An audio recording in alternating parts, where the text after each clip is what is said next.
everyone, my name is Molly and today I am here to do a tag video. Today I am here to do the Totally Should've book tag, which has been going around a little bit on BookTube and I haven't been tagged, but I just really wanted to do it because it looked really fun, so here we are to do it. So there are 11 questions to get through, so let's dive in and get started. The first question is Totally Should Have Gotten a Sequel, and for this I went with Black Widow Forever Read by Margaret Stohl. Now this is a fairly new release, so I'm not sure if she's making a second novel, but if she isn't, she needs to, because this ending, like, I'm not kidding, I was crying and I was just like emotional and I need more. It had a very depressing ending and I need more. The second question is Totally Should Have Gotten a spin-off series, and for this I went with The Maze Runner by James Dashner. I think he could explore this world so much more and it would be so cool, like if we went back to the beginning, or we went back to the children's time in Wicked, or we went back to when the flares started or something. I think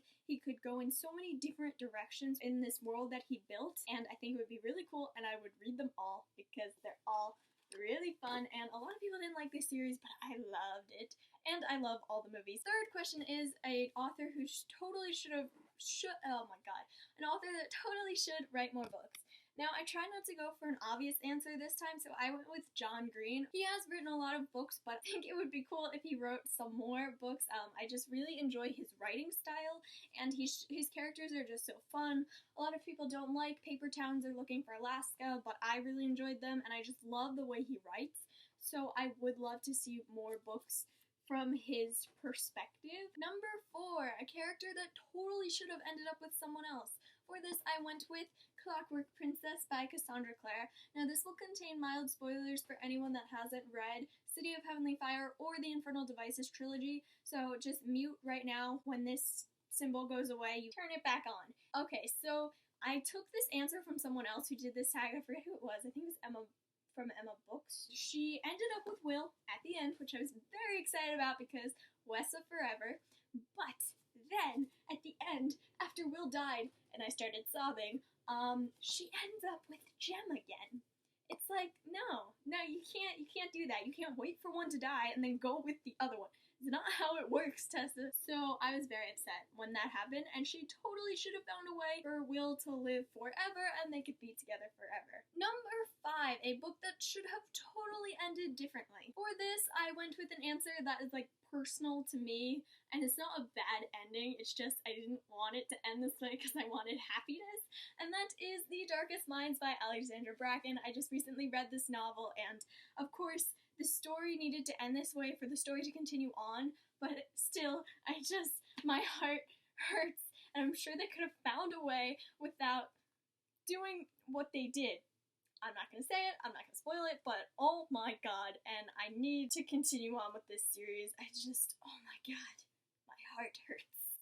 6, a book that totally should have a movie franchise. For this, I went with the Red Queen series by Victoria Aveyard. Now, of course, the first book is the only book out, so we might have to wait for a whole movie franchise for all the books to come out in the trilogy, but I think this would be such a good movie, and the rights have been picked up for this movie. There's talk of Elizabeth Banks directing it. I love Elizabeth Banks, so that's awesome, and I'm just so excited, and if this became a movie, I'd be so happy, and I want this as a movie. A lot of people didn't like this novel, but I really enjoyed it, and I can't wait for the second book, and I feel like I talk about it all the time. I did a Red Queen book talk, so I'll link that down below if you want to check that out.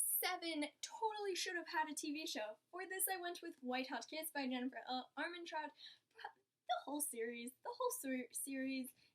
should be a TV show. It deserves a TV show. I actually was going to pick this for a movie franchise, but then I was thinking about it and I was like, they really could do a lot with this as a TV show. It's written like a TV show, there are many problems, and there's an overarching storyline, and if we turn this into a TV show and we casted a Hawkeye as Roth, my life would be complete. So people get on that. You gotta make a TV show out of this. I did a White Hot Kiss book talk, so I'll link that down below if you want to check that out. Oh my god, this series is amazing, and if you haven't read it, don't be deterred by the covers. They are freaking amazing. Number 8 is totally should have had one point of view. For this, I went with Allegiant by Veronica Roth.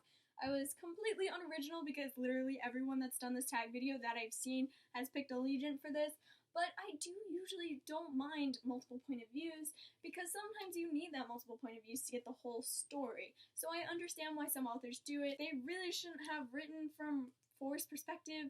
I love Veronica Roth, I love Triss's point of view in Divergent, but just the way she wrote Four, I didn't like his storyline, I didn't like the way he talked, I didn't like him as a person. This book would have been really hard to write without his point of view, because we all know what happens, but I just... Number 9 is totally should have had a cover change, and for this I went with the Vampire Academy series by Richelle Mead. It's had a cover change, but basically all they did was they kind of just changed the color of the picture and put a big VA on top of it. Now, of course, I think these are better than the original covers, but they're still horrible. They still don't capture everything that Vampire Academy has to offer, and these series just need a beautiful cover change that makes everyone want to buy them. Number 10 is totally should have kept the original covers. For this, I'm going with White Hot Kiss again, because the new covers, because they changed the covers. I was very excited when they released they were changing the covers, because, I mean, this just deters people. Like, maybe for a good, like, hot, steamy romance novel, but for this novel, it's not, it doesn't capture everything, and it turns people away from it, which it shouldn't, because it's amazing, but they changed the covers. Now they look like this. If I had to pick, I'd pick these, because at least these, like, kind of capture it a little bit more than just faces staring off into the abyss. And the final question, number 11, is totally should have stopped at book 1. For this, I am also being unoriginal, and I'm going with Divergent by Veronica Roth. I have heard some people say this, so again, not original, but I do agree with people, or at least she should have changed the direction the series went. It just didn't end well. It went downhill from book 1. I loved book 1. I'm still in love with the first novel, but the rest of the series was just such a flop, and it was so sad because I loved Triss and I loved Four, and then they just kind of... So that is it for the Totally Should Have book tag. I'm going to be tagging a few people. I tag Charlie from Charlie Reads, I tag Angeline from Angeline Reads Books, I tag Anna from Unquenchable Reads, and I tag Mayumi from Books Major, and I will link all their channels down below. Thanks for watching, guys, and I hope to come to you guys with a new video soon. Bye! Molly from the future. I also forgot to say that I created a Gmail account for my channel, so I will put that in the description down below. For any authors or even just fangirls or publishing companies or just companies that want to pair up, I am open to just email me at the address below. Thanks, guys.